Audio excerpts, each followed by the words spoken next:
Hello, fabulous people.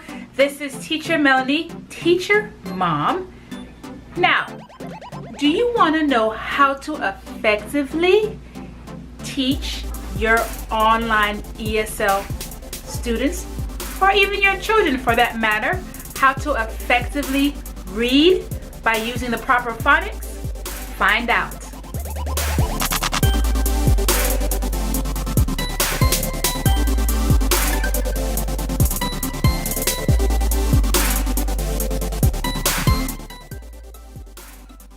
Well, yes, again, I'm Teacher Melanie, Teacher Mom, and if this is your first time to my channel, welcome, or if you are returning, welcome back. So, what I want to share with you is talking about synthetic phonics. What exactly is it? Well, on my channel, before I get into that, I share tips and tricks as far as online ESL jobs, opportunities, ways how you can get involved, things that you should know and do, as well as I do educational games or product reviews, and I share life as a teacher mom. So I wanted to share with you a couple of things as far as when it comes to synthetic phonics. I am going to link a couple of videos because I'm not going to go through all the alphabets, but I just want you to be familiar with the process of synthetic phonics. Synthetic phonics. Oh, tongue-tied there. But anyways, so the first tip, and I'm not ignoring you, I'm just looking at my little notes that I wrote, was the first tip: say sounds correctly. So what do you mean? For example, the letter M. The letter M, sometimes you hear people may say m, and it's not. It should just be precise, saying the sound correctly. Or A, instead of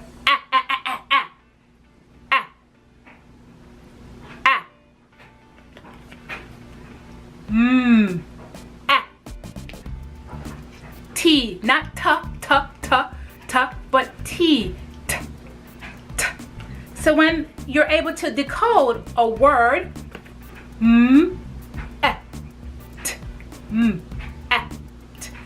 that's the goal. Having people to decode a word in order to code a word by sounding out the letters properly.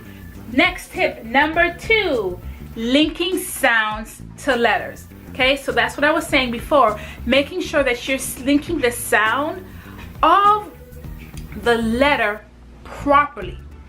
That's enabling people or children or your students, whomever, to say a word properly. Next one, number 3, sounds represent more than one letter. So that's where we're putting sounds together. The CH, ch, the SH, sh, putting those sounds together. The TH, th, teaching those sounds, as well as it's important that when you are teaching sounds that you're not teaching sounds in alphabetical order. Why? Because that's not a word.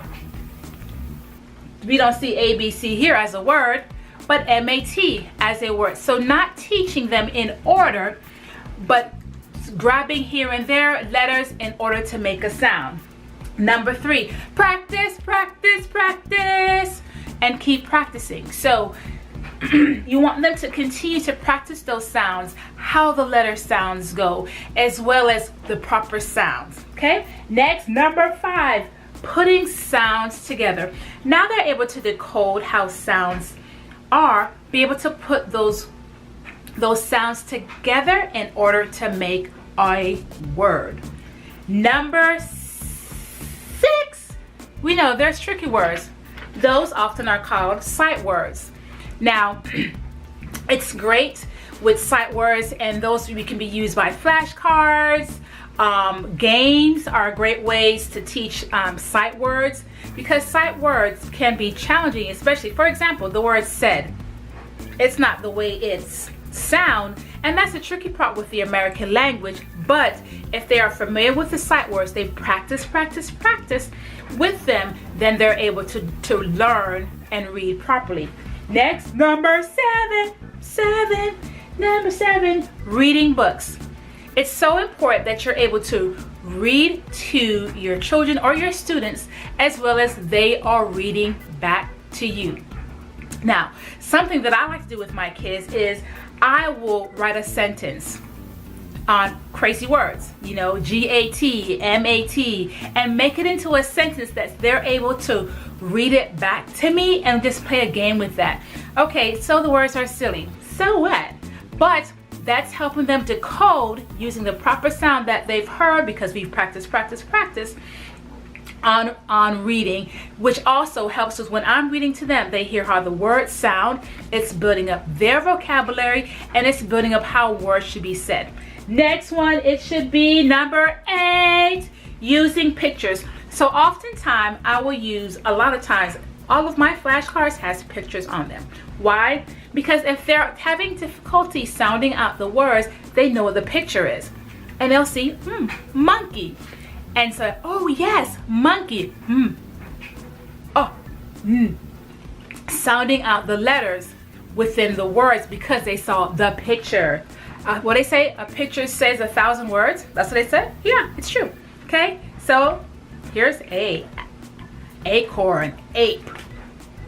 And number 9, writing the letters. So another great tip is writing the letters, having them write the letter.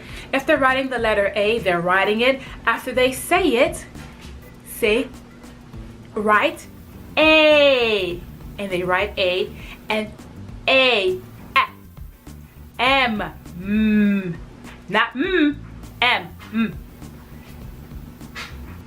and they're writing. Okay, so it's always good for them to practice writing the letters as well as they're writing it, they're making sure they're sounding out the right phonics, the synthetic phonics. And number 10, what do? We praise. Good job. Keep up the good work. Hugging our children, our students, we're giving them a high five. We're doing all those wonderful things and making sure that we are encouraging them to continue to press on, because what we want to do, the ultimate goal with our online ESL students or our children, adults, whoever it may be, is to encourage reading and to have a love for reading. So I hope these tips were encouraging to you. It's going to help you to be a better online ESL teacher. Did you see that? It just went out of focus. Stop there. So I hope these tips were encouraging to you. It's going to help you to be the better online ESL teacher, as well as have an understanding of what is synthetic phonics and how to properly use it when you're teaching your online ESL students or your children for that matter. So thank you for watching. Thank you. Give this video a what? Thumbs up.